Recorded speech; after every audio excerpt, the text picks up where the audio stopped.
Hello friends, welcome back to my channel. दोस्तों, आप लोग कैसे हैं? उम्मीद करता हूँ अच्छे होंगे। आप लोगों के बेहतरीन सपोर्ट से हम भी बहुत अच्छे हैं। तो चलिए आज कुछ नया सीख लेते हैं। तो आज हम लोग पढ़ने वाले हैं क्लास 10 के हिंदी का क्वेश्चन। जो सभी क्वेश्चन होगा ना, ये सभी क्वेश्चन इंपॉर्टेंट हैं और ऑब्जेक्टिव क्वेश्चन के रूप में हैं। इसमें से एक भी क्वेश्चन आप लोग मिस मत कीजिएगा। और जो भी क्वेश्चन कराया जाएगा वो ऑब्जेक्टिव के रूप में कराया जाएगा। और कितने क्वेश्चन डेली कराए जाते हैं? तो 40 क्वेश्चन कराया जाता है। इससे कभी कभी एक क्वेश्चन अधिक हो जाता है या कभी कभी एक क्वेश्चन कम हो जाता है, और दो दो चार क्वेश्चन कम इधर उधर होता है 40 से। लेकिन ये मतलब कि मेंटेन करा दिया जाता है। जिस दिन कम कराया जाता है उसके एक दिन बाद ज़्यादा हो जाता है, या ज़्यादा होता है एक दिन बाद कम हो जाता है। तो आप लोग नहीं देखे होंगे, मतलब कि ये कौन से पाठ है? तो ये 5वां पाठ है। इसके पहले आप लोग नहीं देखे होंगे तो जा करके देख लीजिएगा। और पाठ का नाम क्या है? तो नागरी लिपि नाम है। और गदखंड का ये 10वां क्लास का है और हिंदी में पढ़ाया जाता है। ऑब्जेक्टिव क्वेश्चन इसका फॉर्मेट रहता है। चलिए इसका पहला क्वेश्चन देखते हैं। तो आज का हमारा पहला क्वेश्चन है। और दोस्तों यहाँ पर 12th का भी सभी तरह का क्वेश्चन कराया जाता है, मतलब कि आप लोग क्लास देख करके तब ओपन कीजिएगा। चलिए पहला क्वेश्चन आज का है हमारा, उत्तर भारत से नागरी लिपि के लेख कब से मिलने लगते हैं?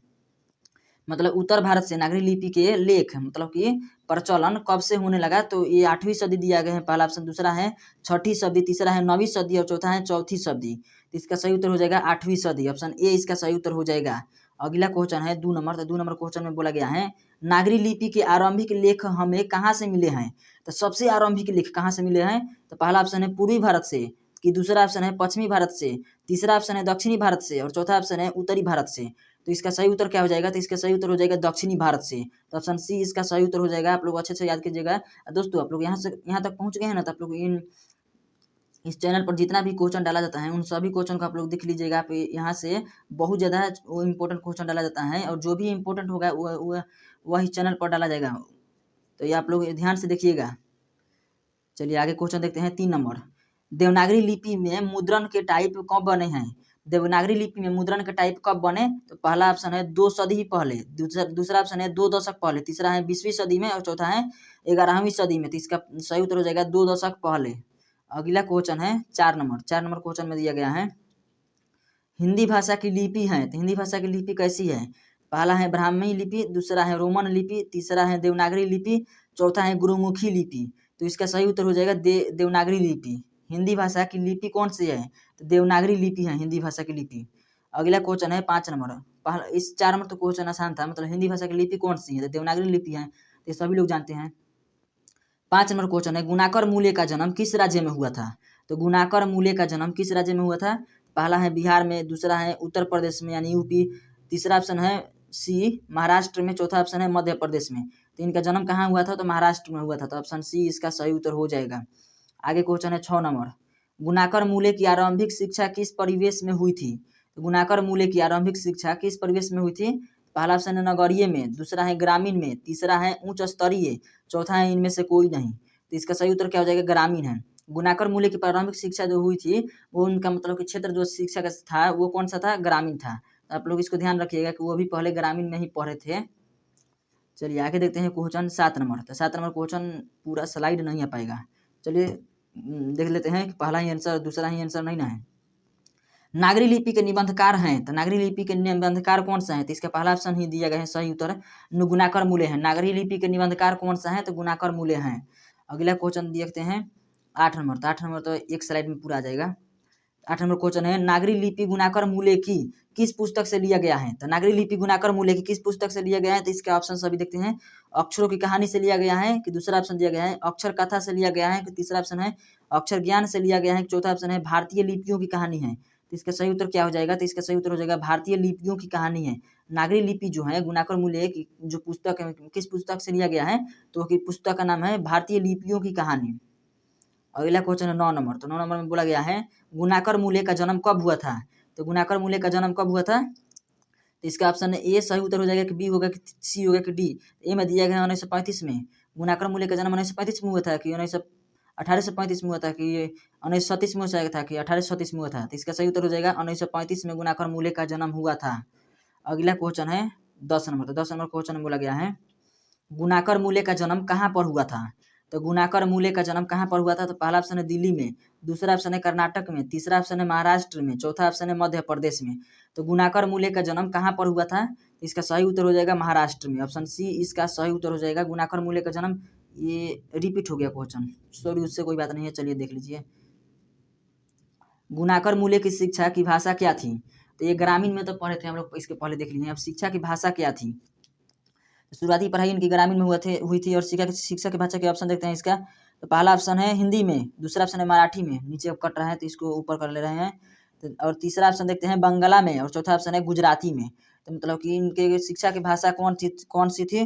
तो मराठी इनका सही उत्तर हो जाएगा। जैसे कि हम लोग महाराष्ट्र में कौन सी भाषा बोला जाता है? तो महाराष्ट्र में बोला जाता है, मेन भाषा है यहाँ का राज्य भाषा मराठी है। तो ये तो कोई भी बता देगा कि महाराष्ट्र का जब ये है तो मराठी भाषा बोलेंगे शुरू में।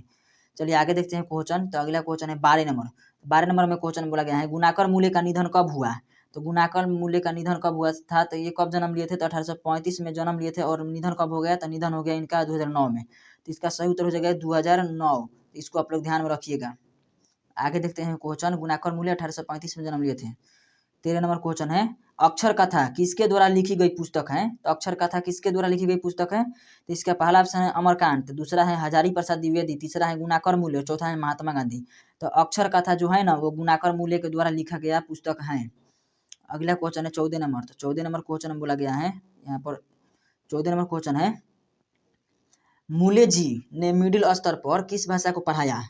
तो गुणाकर मूल्य ने मिडिल स्तर पर किस भाषा में पढ़ाया लोगों को? तो ये पढ़ाया मराठी भाषा में। तो ये तो आसान क्वेश्चन था, जाता कि ये महाराष्ट्र में जब शुरू में पढ़े थे तो ये मराठी भाषा में ही पढ़ाएंगे। तो ये तो नॉर्मल कॉमन सेंस पर क्वेश्चन है। अगला क्वेश्चन है 15 नंबर। अक्षरों की कहानी किनकी रचना है? तो अक्षरों की कहानी किनकी रचना है? पहला ऑप्शन है अनामिका की, दूसरा ऑप्शन है गुणाकर मूल्य की, तीसरा है हजारी प्रसाद द्विवेदी की और चौथा है इनमें से कोई नहीं। तो अक्षरों की जो कहानी है ना वो गुणाकर मूल्य की रचना है। इसका सही उत्तर क्या हो जाएगा? गुणाकर मूल्य। चलिए 16 नंबर क्वेश्चन देखते हैं। तो 16 नंबर क्वेश्चन में बोला गया है नागरी लिपि किस विद्या की रचना है? नागरी लिपि किस विद्या की रचना है? तो पहला ऑप्शन है कहानी, दूसरा है निबंध, तीसरा है उपन्यास और चौथा है स्मरण। तो इसका सही उत्तर क्या हो जाएगा? तो इसका सही उत्तर हो जाएगा निबंध है। नागरी लिपि जो है ना वो निबंध है। चलिए आगे देखते हैं क्वेश्चन 17 नंबर। तो 17 नंबर क्वेश्चन में क्या बोला गया है नागरी लिपि पाठ किस लिपि में रचित है? नागरी लिपि जो पाठ है ना किस लिपि में रचित है? पहला है ब्राह्मी में, दूसरा है खरोष्ठी में, तीसरा है देवनागरी में। तो यही इसका सही उत्तर हो जाएगा। और ये रिपीट क्वेश्चन हो गया, जैसे कि हम लोग पहले भी इसका पढ़ लिए। नागरी लिपि मतलब कौन सी लिपि है? तो देवनागरी है। तो ये हम लोग पहले भी पढ़ लिए हैं और पहले से जानते भी थे। तो चलिए तो बहुत ज़्यादा रिविजन हो गया उसका। देवनागरी लिपि के टाइप लगभग कितने पहले बने? तो इसका देवनागरी लिपि के टाइप कितने पहले बने हैं? तो पहला ऑप्शन है 2 सदी पहले, दूसरा ऑप्शन थोड़ा सा कट रहे हैं 3 सदी पहले। चलिए आगे भी ऑप्शन देख ले रहे हैं। तो अगला ऑप्शन है 1 सदी पहले और चौथा ऑप्शन है इनमें से कोई नहीं। तो इसका सही उत्तर क्या हो जाएगा? तो देवनागरी लिपि का टाइप कब बने हैं? तो 2 सदी पहले। तो इसका सही उत्तर हो जाएगा option A. A is the right answer, 2 सदी पहले। अगला क्वेश्चन है 19 नंबर। तो 19 नंबर क्वेश्चन में क्या बोला गया है नेपाली भाषा की लिपि है। तो नेपाली भाषा की लिपि क्या है?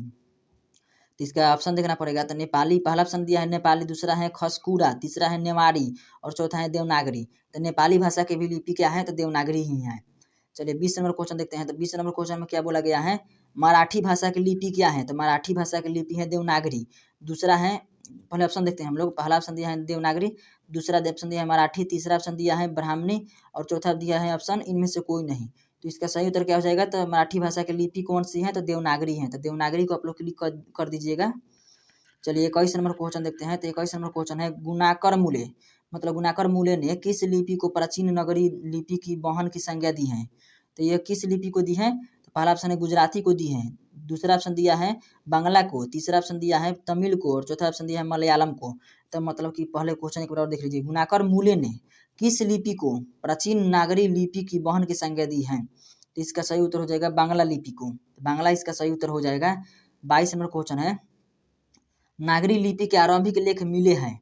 तो नागरी लिपि के आरंभिक लेख कहाँ से मिले हैं? ये भी रिपीटेड क्वेश्चन है, इसे हम लोग पढ़ लिए हैं पहले। ये दक्षिण भारत, इससे इसका सही उत्तर हो जाएगा, इसलिए इस पर ज़्यादा ध्यान नहीं देंगे। चलिए अगला क्वेश्चन है, रिपीट था इसीलिए, अगर याद नहीं किए होंगे पहले तो आप याद कर लीजिए। अगला क्वेश्चन है 23 नंबर। गुप्त काल में गुप्त काल से किस लिपि का संबंध है? तो गुप्त काल से किस लिपि का संबंध है? पहला है सीधम लिपि के, दूसरा है ब्राह्मणी लिपि के, तीसरा है देवनागरी लिपि के और चौथा है गुजराती लिपि के। तो गुप्त काल से किस लिपि का संबंध है? तो इसका सही उत्तर हो जाएगा ब्राह्मणी लिपि का संबंध है गुप्त काल से। अगला क्वेश्चन है 24 नंबर। 24 नंबर क्वेश्चन में दिया गया है नागरी नाम अस्तित्व में कब आया? तो नागरी नाम अस्तित्व में कब आया था? तो इसका पहला ऑप्शन है 1000 ईस्वी के आसपास में, दूसरा ऑप्शन है 1500 ईस्वी के आसपास में, तीसरा ऑप्शन है 1600 ईस्वी के आसपास में, और चौथा है 1700 ईस्वी के आसपास में। तो नागरी जो नाम है ना, ये अस्तित्व में कब आया? तो 1000 ईस्वी के आसपास में अस्तित्व में आ गया था। चलिए इसका अगला देखते हैं 25 नंबर क्वेश्चन है। 25 नंबर क्वेश्चन में है, ये तो एक स्लाइड में नहीं आ पाएगा, देखते हैं। देवनागरी किसे कहा गया है? तो देवनागरी किसे कहा गया है? देवनागरी। हाँ चलिए, देवनागरी तो बहुत आसान क्वेश्चन है। देवनागरी तो काशी को ही कहा जाता है, काशी को देवनागरी कहा जाता है। तो ये तो इस पर ध्यान देने की ज़्यादा जरूरत नहीं है, याद है सभी लोगों को। अगला क्वेश्चन है सीधम क्या है? तो सीधम क्या है? तो एक प्रकार का योगी है, कि एक प्रकार का सिद्ध किया गया कार्य है, कि सीधम मतलब होता है महात्मा, कि सीधम एक प्रकार की लिपि है, तो ये लिपि ही है, सीधम एक प्रकार का लिपि है। तो ऑप्शन डी इसका सही उत्तर हो जाएगा। सीधम क्या है? तो एक प्रकार का लिपि है। अगला क्वेश्चन है अमोधवर्ष कौन था? तो अमोधवर्ष कौन था? पहला ऑप्शन है राष्ट्रकूट राजा था, दूसरा ऑप्शन है राजवैद्य था, तीसरा ऑप्शन है विद्वान था, और चौथा ऑप्शन है कवि था। अमोधवर्ष कौन था? तो यह एक राष्ट्रकूट राजा था। अमोधवर्ष राष्ट्रकूट राजा था। चलिए 28 नंबर क्वेश्चन है बेतमा कहाँ पर है? बेतमा कहाँ पर है? तो इसका पहला ऑप्शन है पुणे में है, दूसरा ऑप्शन है पटना में है, तीसरा ऑप्शन है इंदौर के पास है, और चौथा ऑप्शन है इलाहाबाद के पास है। तो बेतमा कहाँ है? तो बेतमा है इंदौर के पास है बेतमा। अगला क्वेश्चन देखते हैं 29 नंबर। तो 29 नंबर क्वेश्चन में क्या बोला गया है? श्रवण बेलगोला जैन तीर्थ स्थल कहाँ है? तो श्रवण बेलगोला जैन तीर्थ स्थल कहाँ है? तो ये कहाँ पर है? तो यहाँ पर दिया गया है, पहला ऑप्शन कर्नाटक में है, दूसरा ऑप्शन थोड़ा थोड़ा दिख रहा है सिकंदराबाद में है, कि तीसरा ऑप्शन में है इलाहाबाद में है, चौथा ऑप्शन है वैशाली में है। तो इसका सही उत्तर क्या हो जाएगा? तो इसका कर्नाटक सही उत्तर हो जाएगा। श्रवण बेलगोला कहाँ है? तो ये कर्नाटक में स्थित है, यह एक जगह भी वहाँ पर श्रवण बेलगोला, तो भी कर्नाटक में है। चलिए 30 नंबर है दक्षिण भारत की नागरी लिपि को क्या कहते हैं? दक्षिण भारत की नागरी लिपि को क्या कहते हैं? तो यह देवनागरी कहते हैं, कि नंदी नागरी कहते हैं, कि मराठी लिपि कहते हैं, कि मेवाड़ी कहते हैं। दक्षिण भारत की नागरी लिपि को क्या कहते हैं? तो यह नंदी नागरी लिपि कहा जाता है दक्षिण भारत के। ध्यान रखिएगा, दक्षिण भारत वहाँ पर लिखा है। अगला क्वेश्चन है 31 नंबर, हिंदी के आदि कवि कौन है? तो हिंदी के आदि कवि कौन है? तो सरहद पार है। सरहद पाद है, कि तुलसी है, कि वाल्मीकि है, कि निराला है। तो इसका सही उत्तर हो जाएगा सरहद पाद। तो यही इसका सही उत्तर हो जाएगा ऑप्शन ए। तो इसको आप लोग याद कर लीजिएगा। चलिए आगे देखते हैं क्वेश्चन। तो अगला क्वेश्चन कौन सा है? तो अगला क्वेश्चन है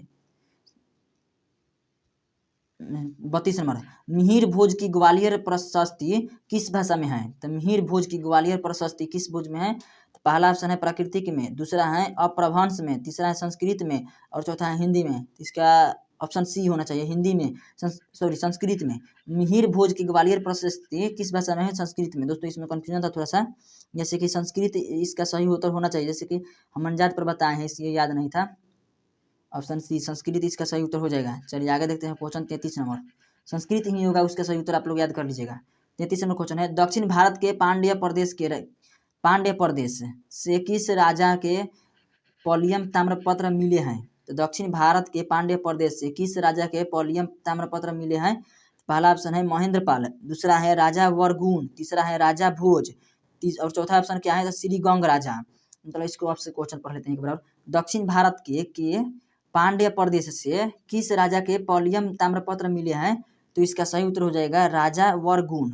राजा वरगुण इसका सही उत्तर हो जाएगा। 34 नंबर क्वेश्चन है उत्तर भारत के विशेष स्थापत्य शैली को क्या कहते हैं? उत्तर भारत के विशेष स्थापत्य शैली को क्या कहते हैं? तो पहला ऑप्शन है ललित शैली, दूसरा है अभिनागर शैली, तीसरा है विभ्राट शैली, और चौथा है नागर शैली।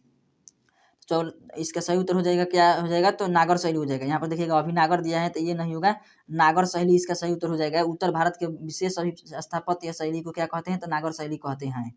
अगला क्वेश्चन है 35 नंबर। तो 35 नंबर क्वेश्चन में बोला गया है गुप्त की राजधानी पटना को क्या कहा जाता होगा? पहले क्या कहा जाता होगा? तो पहले मतलब कि देवनगर, जैसे कि पटना का अगर से पुराना नाम पूछिए तो पटना का पुराना नाम क्या है? तो पाटलिपुत्र है। और गुप्तों की राजधानी पटना को क्या कहा जाता था, कहा जाता होगा? देवनगर। तो इसका उस कहानी के मतलब से हो जाएगा देवनगर। अगला क्वेश्चन है 36 नंबर। 36 में क्वेश्चन है गुणाकर मूल्य ने विभिन्न विषयों पर कितने निबंध लिखे हैं? तो गुणाकर मूल्य ने विभिन्न विषयों पर कितने निबंध लिखे हैं? तो 1500 से अधिक, दूसरा ऑप्शन है 2500 से अधिक। चलिए आगे देखते हैं ऑप्शन। तो तीसरा ऑप्शन है 3500 से अधिक या 4500 से अधिक। तो इसका सही उत्तर क्या हो जाएगा? तो 2500 से अधिक निबंध लिख लिए हैं गुणाकर मूल्य। अगला क्वेश्चन है 37 नंबर। तो 37 नंबर क्वेश्चन में बोला गया है इस्लामी शासक का आरंभ काल है। तो इस्लामी शासक का आरंभ काल क्या है? तो 12वीं सदी से कि 13वीं सदी से कि 14वीं सदी से कि 15वीं सदी से? तो इस्लामी शासक का जो आरंभ काल है ना वो 12वीं सदी से है। अगला क्वेश्चन है 37 नंबर हो गया, सॉरी 37 को क्वेश्चन है, वहाँ पे थंबनेल में 40 लिखा होगा तो उससे आप लोग देख के घबराइएगा मत। जैसे कि किसी पाठ में कम क्वेश्चन तो होता है ना, तो ज़्यादा कहाँ से ला पाएंगे। जैसे कि 40 लिखा जाता है थंबनेल पर, लेकिन यहाँ पर 37 क्वेश्चन आज कराया गया है, और दिन तो 45 और 44 कराया जाता है। जैसे कि जितना जिस पाठ से क्वेश्चन बन जाए इम्पोर्टेंट वो सभी को इंक्लूड कर लिया जाता है, और एवरेज में 40 रखा जाता है। दोस्तों ये सभी क्वेश्चन जो था ना इतना ही 37 क्वेश्चन इंपॉर्टेंट था। इसको आप लोग दो बार 3 बार देख करके याद कर लीजिएगा। चलिए आज के लिए इतना ही।